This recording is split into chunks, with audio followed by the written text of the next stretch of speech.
Tapos ng Japan, they can arrest the SAR or search and rescue team. Kapadala sila ng helicopter, barko, to rescue, no? By the use of this. So malaman ka agad kasi remember that our satellite is moving around the orbit 24/7. Automatic. It can register to radar. Kaya high-tech na tayo ngayon, ha? This is, pag tinanong kayo, this is the most powerful detection system in our time. Kahit saan ka sulok ng mundo, basta mag-activate ito, automatic kapin ang ano, no? Kaya nga nauso ngayon yung tinatawag nating, si Chris ngayon nakino, meron siya tinatawag na chips, nasaraitan sa forehead, no? Bakit nagpa-chip si Chris? Kasi kung pag ginidap siya, malaman lang kung saan siya dinala. Dahil mag-pick up yun ang GPS, kukunin ang satellite, i-ano sa GPS, tapos malaman GPS kung saan siya. But without knowing that this chip is the mark of the Antichrist, o the mark of the beast na kasunod sa Biblia. Ang ibig sabihin ng beast, halimaw yung sisita niya. Nino ng beast, biological encoding ng satellite. So, mandadaya sisitan ngayon sa uling araw sa pamagitan ng high-tech technology. Kaya nga sa labas ngayon, you must be careful. Ano sir yung meaning ng beast? Biological encoding and satellite technology. Ngayon, they are now planning, no? So, mag-ingat kayo, huwag kayong palagay ng chip sa kanang kamay, ulo, yan. Kasi ayon sa pag-aaral, pag sa ibang party, ano yan, meron ako dyan, kamay yung laptop ko, hindi gagana yung battery nun, parang bigas lang yun.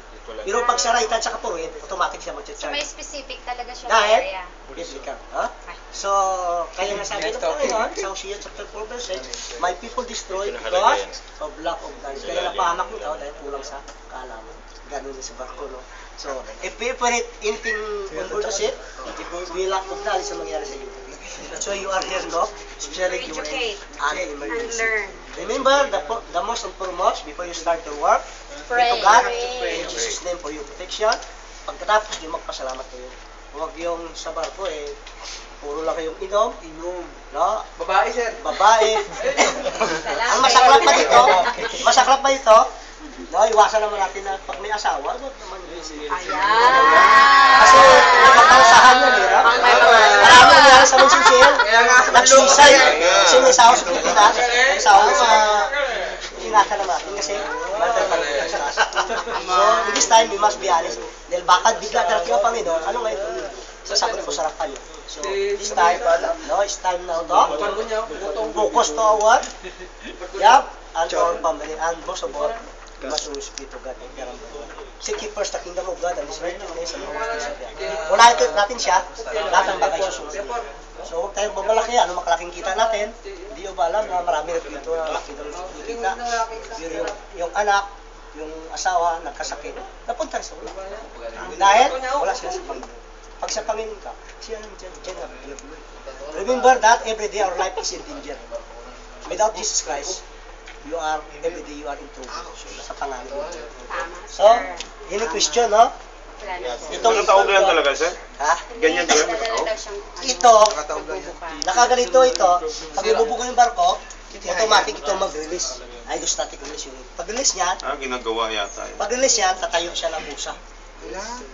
Tapos mag-activate siya ng kusa, automatic yan. Pag-activate niya, pag tayo ng kusa, pick upin na ng satellite. Hindi ba sir dapat nakakabit yan? Nakakabit dapat yan. Nakamount dapat yan eh. Wala naman problema ito eh. Hindi ko nga, ito dapat nakamount kasi ito naman yan. Ayan sir, mga tornilyo niya sir. HRU niya ito eh. Dapat nakakabit yan. Pag lakas yung pressure, mabukan. Wala mang inaayos nila sir. Ayan mga Baka nga, tornilyo. kasi nakadikit dapat yun eh. Kasi dito naman ang hydrostatic eh. No? Magano naman yun. So, hindi question, no? So, dito na dito, no? Remember this is a bridge, our control station, no? So, whatever, what happened on board the ship, always call the bridge. Kaya sa barko, kailangan nyo, alam nyo number ng, malaman, number ng bridge, Emergency. number ng hospital, number ng safety manager, tsaka engine control room, tsaka reception number. Binibigyan tayo niyan 5 number na yan. Yan ang mga number na tawagan natin. Pero ang pinakaulang tawagan natin, alam mo ano? Bridge. Well, bridge siya lang bara, ba? Arrange. No? So, always remember, no, to call the bridge. So, port and starboard, nakita nyo? Mayroong chart, no? So, nakita nyo rin, mayroong master list, no? So, last na to, no? Pakita ko muna sa inyo yung master list. Ito ang master list natin, no? Kaya dito sa bridge, no? So, this is a master list, no? So, for example, you are a steward 1, no? Steward 1. Yung master station mo, doon sa emergency master station number Laki ng 6. In case of fire, ano gagawin mo? Passenger control party, assist economy passenger, accommodation level 6, port side alleyway. Passenger control party. So, you are belong to the posting team. No? So, if you heard 701 blast plus code Bravo, report immediately to your station. Doon yung ano mo, yung leader mo, checkan kanya. Tapos, you proceed to, saan ka mag-proceed? Dito ka na pupunta sa level 5. Ibig sabihin level 5, deck 5, no? Port side, alleyway. Kasi ikaw mga-guide ang pasayro para lumabas papunta sa embarkation station. During abandon ship, assist passenger to evacuation area yung trabaho mo. Saan ka na-assign na lifeboat? Lifeboat number 7, port side. No? Tapos, emergency master station mo, ganun pa rin. During collision, ganun pa rin yung trabaho mo, no? So, man overboard, you're not involved in man overboard, anong gagawin mo? Standby. So, meaning, you must continue your duty and pay attention to the public address system.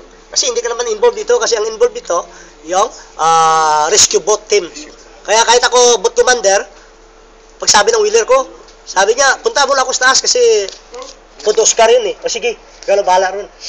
So, siya lang pinapupunta ko dahil hindi naman ako involved, tuloy ang duty ko.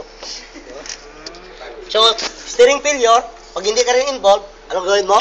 You must stand by and continuous your duty and pay attention to the public address system. Kasi hindi ka involved. No? So, makita mo ito, classification of fire, no?